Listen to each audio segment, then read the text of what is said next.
Quem aí que programa com a ajuda de inteligência artificial nunca passou por aquela frustração clássica? A gente pede uma coisa e a IA devolve um código que, assim, parece perfeito, mas na hora de rodar simplesmente não funciona. Pois é, hoje a gente vai mergulhar numa ferramenta nova do GitHub de código aberto chamada SpecKit, e a promessa dela é ser a solução definitiva para esse problema.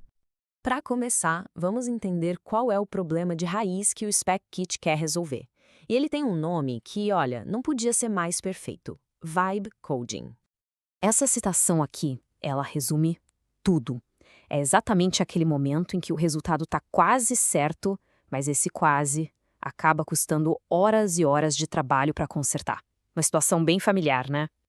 Mas o que é, afinal, esse tal de vibe coding? Bom, é basicamente quando a gente dá uma instrução super genérica, tipo, adiciona compartilhamento de fotos no meu aplicativo, e meio que cruza os dedos. A gente espera que a IA adivinhe todos os milhares de detalhes, e como era de se esperar, na maioria das vezes ela erra feio. Ok, vamos analisar isso um pouco melhor. O ponto crucial aqui é que, na real, o problema raramente está na capacidade do modelo de IA. A falha está na nossa comunicação com ele. Sem uma direção clara, bem estruturada, até o modelo mais potente do mundo vai agir mais como um buscador do que como um parceiro de programação de verdade. A solução, então, precisa de uma mudança bem profunda de mentalidade. E é exatamente aqui que entra o conceito de desenvolvimento orientado por especificações, ou Spec-Driven Development. Agora, olha que interessante essa comparação, porque ela mostra uma inversão total do fluxo de trabalho. No jeito tradicional, o código é quem manda, é a fonte da verdade. A documentação vem depois. Isso se vier. Já no modelo Spec-Driven, a especificação vira a estrela do show, a fonte da verdade. Primeiro a gente define exatamente o que vai ser construído, e só depois a IA entra para executar essa visão, que agora está super clara. E o que é essa tal de especificação? Olha, não é só um documento de texto parado no tempo, não. A ideia é pensar nela como uma coisa viva, que evolui e se torna a referência principal para todo mundo, tanto para as pessoas da equipe quanto para as próprias ferramentas de IA. O resultado dessa mudança toda é muito poderoso. Quando a gente elimina a adivinhação do processo, o abismo que existe entre a nossa intenção e o resultado final diminui, assim, drasticamente. Isso leva a um código muito mais limpo, mais seguro e, o mais importante, super confiável.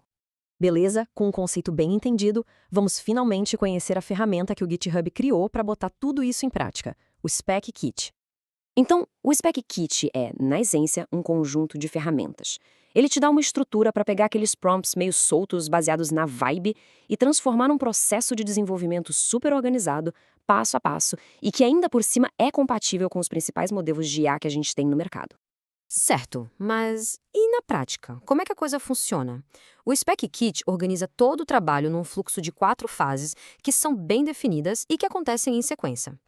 A grande sacada aqui é o processo, que tem pontos de validação. A primeira fase é especificar. Aqui, o objetivo é descrito nos mínimos detalhes, focando no que se quer construir e por quê. A IA pega isso e gera uma especificação bem completa. A segunda fase é planejar, onde a arquitetura e as tecnologias são definidas. Depois vem a fase de tarefas, que quebra o projeto em pedacinhos menores e fáceis de gerenciar. E por último, a fase de implementar, onde a IA executa cada uma dessas tarefas, uma de cada vez, permitindo uma revisão e um controle total a cada passo.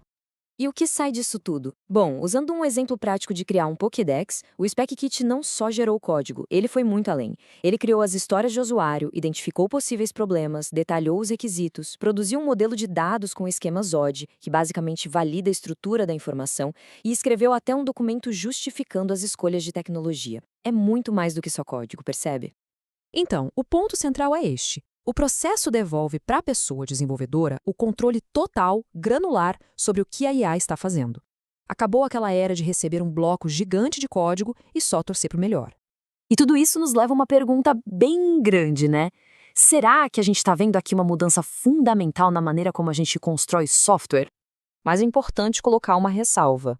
Apesar de o SpecKit dar toda essa estrutura, a capacidade do modelo de IA que está por baixo ainda é um fator super importante. Nos testes que fizeram, modelos diferentes entregaram resultados com qualidades bem diferentes, mesmo seguindo o mesmo processo. E essa citação amarra a ideia de forma brilhante. O Spec It não é só uma ferramenta isolada, ele faz parte de uma tendência muito maior e bem mais significativa que está moldando o futuro de como a gente desenvolve software. Então, fica aí a reflexão. Será que a era do vibe coding está com os dias contados? E será que estamos entrando numa abordagem mais estruturada, mais intencional, onde a IA se torna, de fato, uma parceira de execução super precisa?